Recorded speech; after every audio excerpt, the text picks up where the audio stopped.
और बूंद बूंद में गंगा जल है। इसलिए कहते हैं हम जिएंगे तो भी इसके लिए और मरेंगे तो भी इसके लिए। और मरने के बाद जब हमारी अस्थियां गंगा नदी में बहेगी तो आप कान लगाकर सुना एक ही आवाज आएगी, भारत माता की जय। ऐसे भारत भूमि की आपने रक्षा करी है, प्रकृति का संरक्षण किया है और आप सबने मंच से सारी बातें सुनी है।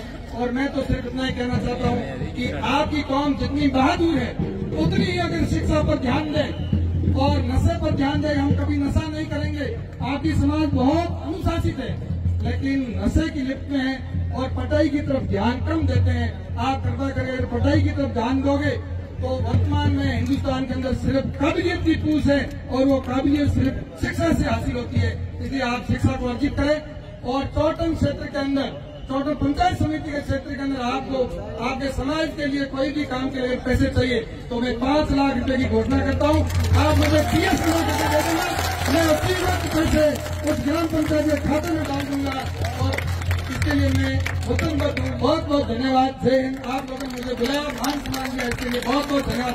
भारत माता की, भारत माता की, वंदे वंदे। बहुत बहुत धन्यवाद।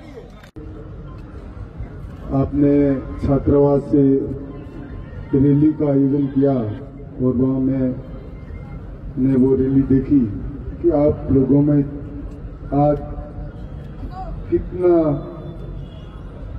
जोश और उत्साह देखने को मिला। अपने आप में मेरे ख्याल से युवा और सभी चारों तरफ से वहां इस शानदार रैली में आकर एक अपनी ताकत बताई कि इस आपका जो आदिवासी दिवस मनाने के लिए लोग कितने उत्साहित थे और पूरे 8 किलोमीटर पैदल यहाँ चलकर और इस कार्यक्रम में यहाँ फिर आप शामिल हुए। खाना भी रात को खाया हुआ है नौजवानों के सबके और इतना जोश और उत्साह बहुत अच्छी बात है। कोई भी समाज हो अगर संगठित है तो वो मजबूत होकर आगे बढ़ेगा। मेरे से पूर्व सभी वक्ताओं ने बात की, आपके आदिवासी परंपरा के बात की, किस तरह से पहले आदिवासी आपके समाज में क्यों कहा जा रहा था, किस तरह से ये सारी बातें मेरे से पूर्व वक्ताओं ने सारी बात बताई। एक मजबूत आपका समाज है जिसके साथ खड़े रहे, हाथ दिया तो पीछे खिसकेंगे नहीं और मजबूती के साथ किसी का भी साथ दिया उसके साथ खड़े रहते हैं। और भाई उदयराम जी ने सबने बात की कि आवश्यकता किस बात की, आपका समाज आगे कैसे बढ़े, इस पर चिंतन और मंथन करना बहुत ही आवश्यक है। आगे तब बढ़ोगे जब शिक्षा के अंदर आपको मेहनत करनी पड़ेगी। आज भी अभी भी हमारे इस एरिया में पश्चिमी राजस्थान में शिक्षा में आप बहुत पीछे हो। आप इसके लिए मेहनत करें। हमारे नौजवान जितने भी युवा है किस तरह से चाहे नशे को किस तरह से छोड़ें, किस तरह से छात्रावासों का निर्माण करें, किस तरह से एक ऐसी भावना नौजवानों में उनमें बच्चों में पैदा करें। हमारी बच्चे और बच्चियां किस तरह से अच्छी और उच्च शिक्षा प्राप्त करें, इसके लिए आपको मेहनत करना पड़ेगा, संगठित होना पड़ेगा और इसके लिए जितने भी प्रयास करने पड़ेंगे। नशे से आप दूर रहो, खर्चे आप जो फालतू के खर्चे करना है इसको मैं कटौती करूं और शिक्षा पे जोर दो।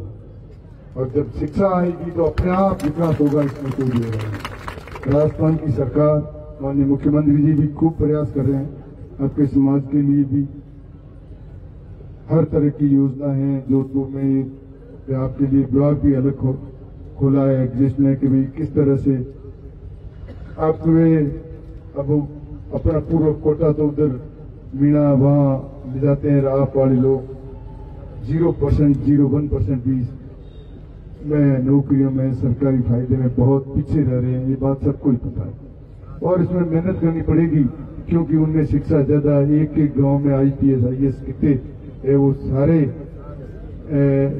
इस दिशा में आगे बढ़ रहे हैं, मेहनत कर रहे हैं। और वो आवश्यकता है आपकी कि आपके होनहार नौजवान, होनहार बच्चे कैसे आगे शिक्षा में कैसे आगे बढ़े, तब भी आपका समाज आगे बढ़ पाएगा। मुझे याद है, मैं सरपंच बना, उदाहरण जी को ही पता है कि आपका समाज जिसके साथ रहा उसके साथ डट के खड़ा रहेगा। सरपंचों में इलेक्शन लड़ा था हमारे गांव में, चारण, और मेरे सामने भी के राजपूत कैंडिडेट होता था। जब उन्होंने हाँ देते थे, अब उसमें हमारे एक बुजुर्ग थे जलाल, और उसके घर से 2 ही अंधे थे।